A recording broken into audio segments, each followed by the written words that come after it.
Well, welcome to the 700 Club, and thanks so much for joining with us.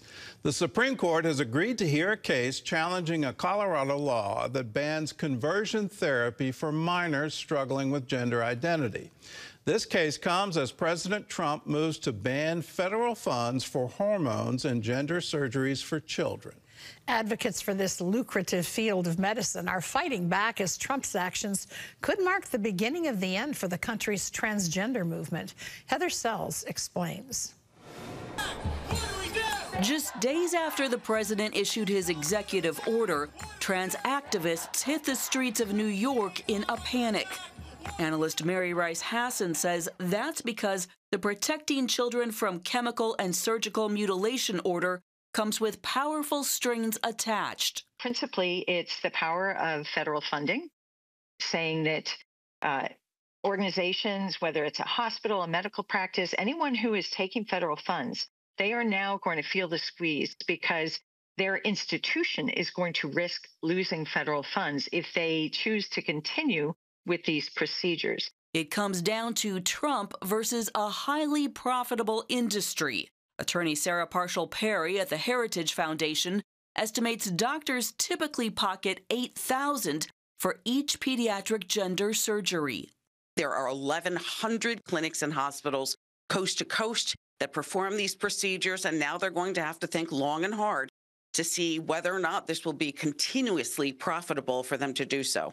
I was given puberty blockers and testosterone at 13 and had a double mastectomy at 15 years old. Chloe Cole is one of the most outspoken detransitioners. Now at age 20, she believes Trump's actions mark the beginning of the end for the country's transgender movement. She's also warning, along with other advocates, of the fight before them. We need to remember also that the left has spent decades building and establishing the current ideology. They're not going to vanish overnight. Some hospitals have paused these procedures as multiple legal challenges are underway, including one by 18 state attorneys general.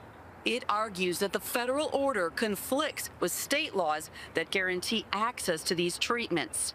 Perry maintains that the order falls within the scope of the president's authority, though she admits that taking down the industry will involve more than just cutting federal money.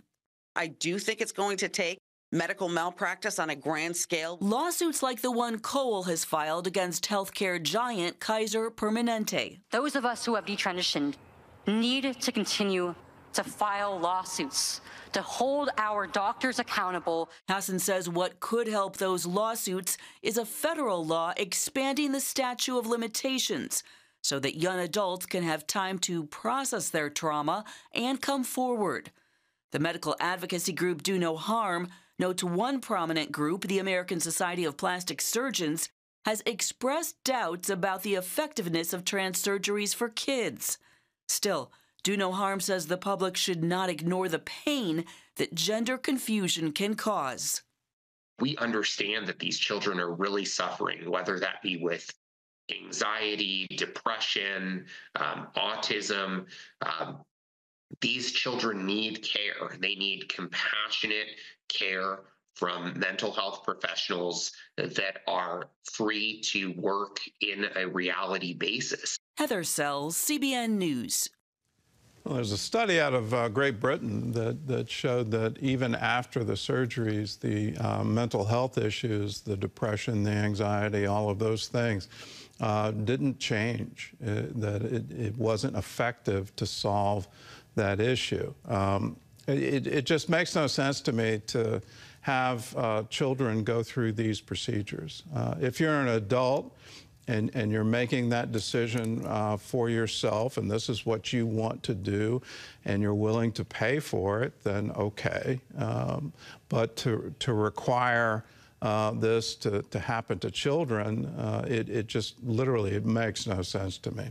We'll see how the Supreme Court rules, and we'll bring you that story when it comes out. In other news, all eyes are on the stock market. Well, yesterday it had the worst one-day drop in nearly 3 years. John Jessup has more on that story from our CBN News Bureau in Washington. John? That's right, Gordon, and investors are hoping for a rebound today after Monday's nearly 900-point drop in the Dow Jones. The market pullback coming as trade tensions flare up. China hitting American farm products with new tariffs, and Canada slapping a 25% increase on electricity exports in response to the Trump administration doubling tariffs on Chinese imports and announcing a 25% tariff on imports from Canada and Mexico before hitting the pause button. Tariffs on steel and aluminum are set to go into effect Wednesday. While the president believes tariffs will pay off in the long run, he did not deny they could have a short-term negative impact on the economy. I hate to predict things like that. There is a period of transition because what we're doing is very big. We're bringing wealth back to America. That's a big thing. In the meantime, Congress is working to prevent a government shutdown on Friday. The House is expected to vote today on a continuing resolution to fund the government through September. With a 3-seat majority, House Republicans are trying to persuade holdouts who want to see more spending cuts. Congressman Thomas Massie has declared he won't vote on the bill, posting on X, "Unless I get a lobotomy Monday that causes me to forget what I've witnessed the past 12 years, I'll be a no on the CR this week," end quote. The president is threatening a primary challenge against the Kentucky Republican. Well, now to the legal battle and possible deportation of a foreign student accused of helping to lead pro-Palestinian protests. A federal judge ruled Mahmoud Khalil cannot be deported before a petition challenging his detention is heard. ICE agents arrested Khalil Saturday, and the State Department announced it's revoking his status as a legal permanent resident. A Homeland Security spokesperson said the action is due to activities, quote, aligned to Hamas during campus protests Khalil organized at Columbia University. In a post, President Trump said his administration will not tolerate students who take part in, quote, pro-terrorist, anti-Semitic, and anti-American activity. Well, Secretary of State Marco Rubio is meeting with Ukrainian officials in Saudi Arabia. The summit comes after that heated Oval Office meeting. Ukraine reportedly is offering a ceasefire with Russia covering the Black Sea and long-range missile strikes. It's also looking to sign off on a deal giving the United States revenue from Ukraine's rare earth minerals. Rubio said if the Ukrainians commit to peace, the Trump administration might resume military aid and intelligence support. Well, the UN Security Council will hold an urgent meeting Wednesday over Iran's growing nuclear stockpile. President Trump drawing a red line with Iran, telling the regime not to pursue a nuclear weapon or it'll face military action. National security correspondent Caitlin Burke reports on Iran's mixed response. President Trump said last week that he'd written Iran's Ayatollah Khamenei urging negotiations on a new nuclear deal with Washington. Saturday, Khamenei initially rejected the offer, claiming Trump would just be looking to exert dominance and impose new demands. Now the regime says talks are back on the table. Iran's foreign ministry spokesman maintains a letter from President Trump never made it to leadership. He adds that negotiations will be considered as long as talks stick to concerns about the militarization of its nuclear program. While Iran's messaging appears unclear, in an interview with Fox News, President Trump says the regime is running out of time. The time is happening now. The time is coming up. Something's going to happen one way or the other. Former State Department advisor Gabriel Nerona, now with Polaris National Security, says the regime isn't in a position to ignore the offer of diplomacy. Their proxies in Iraq are starting to show signs of weakening. Syria is gone. Hezbollah is decimated. Hamas is decimated, and they have the Houthis left as now their strongest proxy. This is not an Iran that is able to carry out the massive destructive threats against Israel and the United States that there were when President Trump was in office the first time. Nerona says military action could make things tenuous for Iran because the regime doesn't have much else to lose. I think what the regime fears the most is that the regime, without that nuclear safety net, would be on the verge of collapse. And that if the Israel and the United States are striking its programs, that the Iranian people would rise up. And so they're going to be prepared to do absolutely anything in their power to respond in the event of an attack. According to the latest report from the International Atomic Energy Agency, Iran's enriched uranium is up to 60% purity near weapons grade, and it could have enough for as many as 6 bombs. The agency now warns the situation is of serious concern and time for diplomacy is running out. President Trump, as well as all of his predecessors, have said they will not permit Iran to get a nuclear weapon. Iran is on the threshold now, really on the threshold of a nuclear weapon. And so the implicit threat is that military force is the alternative if Iran is not willing to come to the table and resolve this peacefully. Iran, China, and Russia kicked off annual joint military exercises Monday in the Gulf of Oman. Despite this growing partnership, Noronha says while it's something to watch, he doesn't believe China and Russia would provide much support if the U.S. takes military action on Iran. Caitlin Burke, CBN News, Washington. Thank you, Caitlin. Gordon, back to you.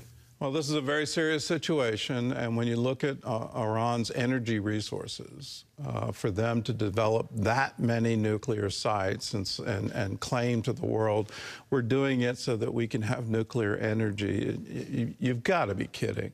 The whole purpose of that nuclear program is to develop a nuclear weapon. It's been on the table for decades now, and we already know the first thing they'll do with that weapon is fire it against Tel Aviv. This is an existential threat to Israel. It's an existential threat to peace. They are the largest state sponsor of terrorism in the world. Whether it's Hezbollah or Hamas or the Houthis or what's going on in Iraq, and what's currently going on in Syria, all of these things, the money trail goes back to Iran and Qatar. And when you look at it that way, what do you think they're going to do if they acquire these kinds of weapons? Well, they're absolutely going to use them, and they want to be the dominant power in the Middle East. That's quite clear. And will that happen on our watch? We've taken it back to the Bush administration and then the Obama administration, and Trump came very close to war with Iran during his first administration, and now he's saying, I'm drawing a line, and we'll see what they do. My whole issue with them coming to a negotiation table is, can we trust them? And I think the answer quite clearly is, no, we can't.